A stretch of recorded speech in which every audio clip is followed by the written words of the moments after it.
E aí galera, beleza? Tudo tranquilo? Professor Thiago Ferreira, professor de Biologia, e seja muito bem-vindo ao nosso canal. Na videoaula de hoje, sobre artrópodes, um importante grupo dentro dos invertebrados. Então, ó, uma boa aula!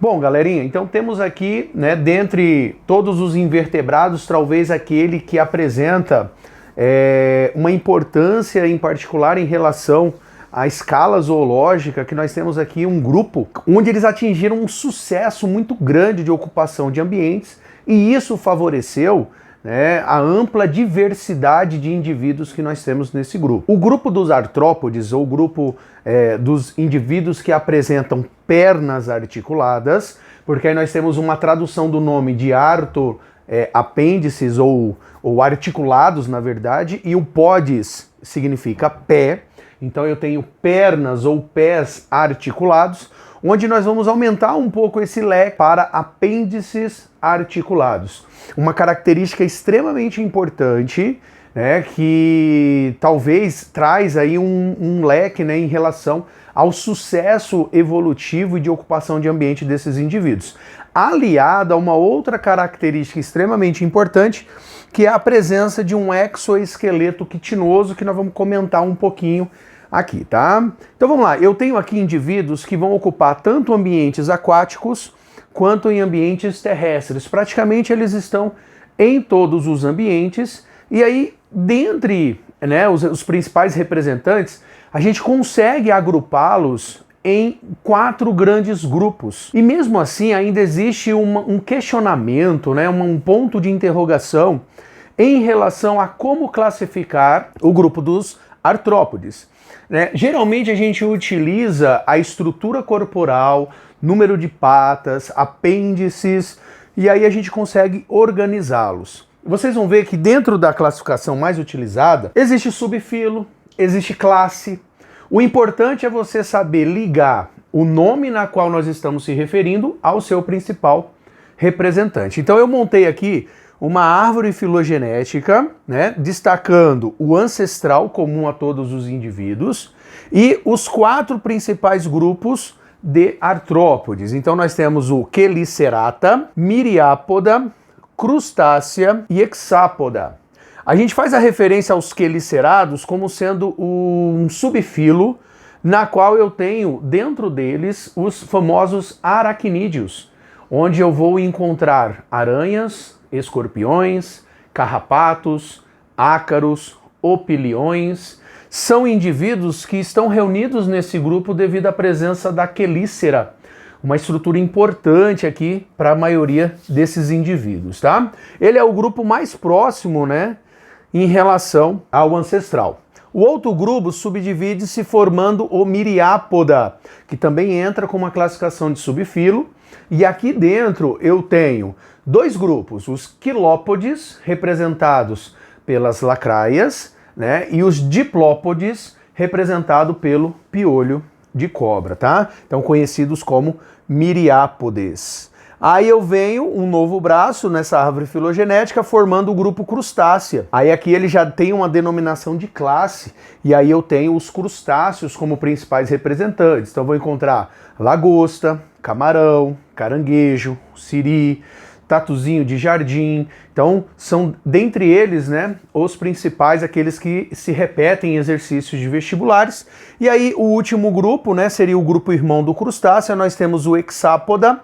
Aqui eu tenho um subfilo na qual o principal grupo é o grupo dos insetos. E aí nós temos, né, o principal em termos de tornar o grupo dos artrópodes como sendo um grupo extremamente famoso em termos de ocupação de ambiente, sucesso adaptativo e tudo mais. Então mais ou menos memoriza essa escala zoológica, essa árvore filogenética do grupo, que vai te ajudar muito, né, em questões que envolvam a classificação dentro dos artrópodes, tá? E aí vamos começar a analisar as características que fazem com que os artrópodes sejam quem eles são. E aí eu coloquei aqui aquelas 4 características que estão se repetindo desde os grupos anteriores, e aí vamos sempre relembrar, porque às vezes você está vendo essa aula agora, você não assistiu aulas anteriores.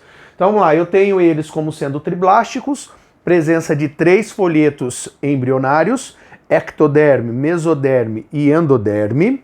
Eles apresentam a simetria bilateral, fazendo parte do grupo Belitéria, certo? Onde eu tenho a regionalização do corpo. Eles são protostômios. Aqui eu tenho indivíduos que o destino do blastóporo, lá no desenvolvimento embrionário, na gástrula, vai inicialmente formar a boca e depois o ânus. E todos são celomados verdadeiros.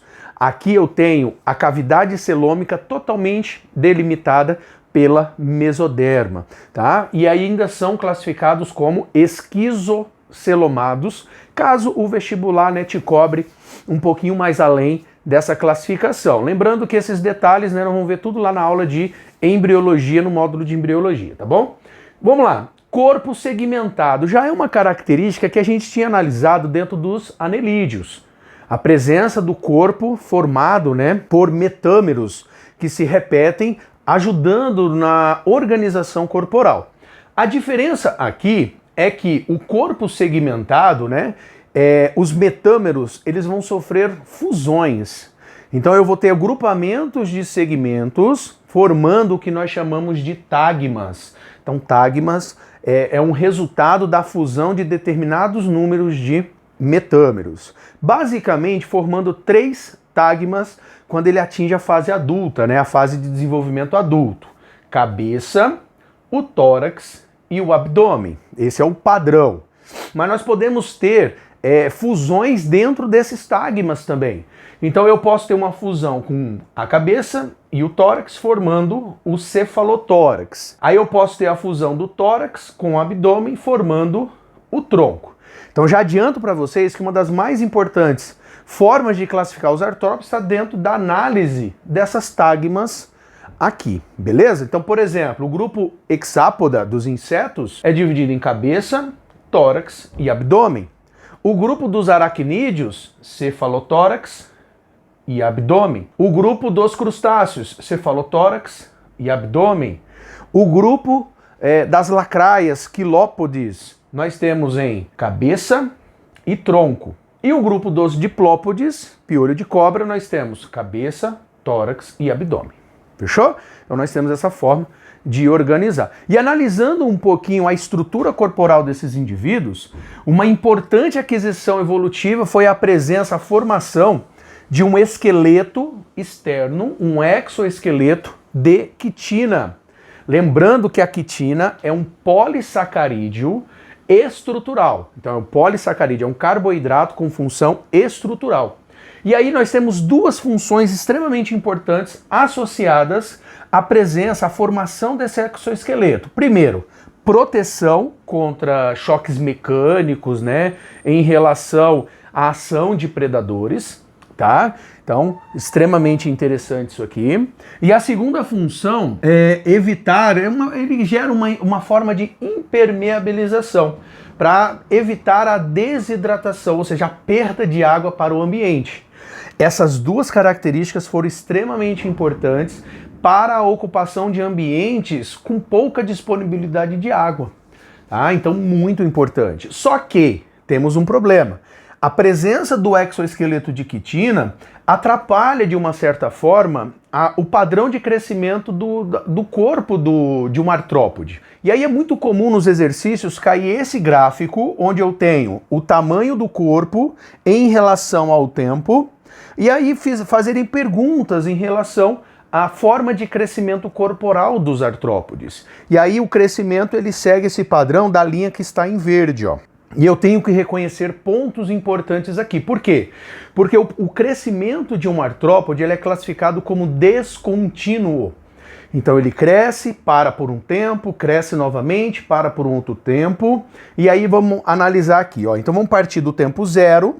No tempo zero ele vai ter um momento de crescimento. Então toda vez que você tiver essa reta aqui, ó, ela simboliza um crescimento. Chega um momento em que ele para de crescer. ele atinge o limite do exoesqueleto que ele produziu. Então, nesse momento, eu tenho uma interrupção do crescimento e ele passa um período da vida dele sem crescer, se ajustando àquele exoesqueleto que foi secretado. Só que o indivíduo precisa crescer. Então, o que vai acontecer? Ele vai, em um dado momento, romper o exoesqueleto e esse rompimento do exoesqueleto faz com que eles se liberte dele, né? Então ele abandona esse exoesqueleto e ele começa a secretar um novo exoesqueleto. Esse momento a gente chama de muda. Então aqui no nosso gráfico eu coloquei aqui como sendo um momento de muda e aqui como sendo um outro momento de muda. Podem aparecer dois nomes, muda ou equídese. E o rompimento se dá pela ação de hormônios que são produzidos. O principal deles é chamado de equidisona, então eu coloquei aqui, ó, o momento de muda, né? Ele é caracterizado pela liberação de um hormônio que estimula esse processo de crescimento, tá? Aí ele é chamado de equidisona, e aí ele abandona o exoesqueleto e ele tem liberdade de crescimento de novo. Nesse momento aqui, ó, ele tá tendo a produção de um novo exoesqueleto. Quando ele chega nesse ponto, aqui ele atingiu o limite desse novo exoesqueleto. Então ele passa um novo período sem crescer até atingir um novo período de muda, certo? E assim ele pode ter vários episódios de muda ao longo do seu desenvolvimento, certo? Do seu crescimento, tá bom? O esqueleto abandonado, aquele que ficou para trás, aquele que a gente vê em muitas regiões, aquela estruturinha de uma cigarra, né, que a gente encontra presa em troncos de árvores, né? Ele é chamado de exúvia, tá? É o exoesqueleto abandonado. E eu coloquei aqui no padrão azul, ó, o crescimento de um indivíduo que não é artrópode. Então ele vai ter um crescimento até atingir a estabilidade. A gente chama isso de crescimento contínuo. Do artrópode é um crescimento descontínuo.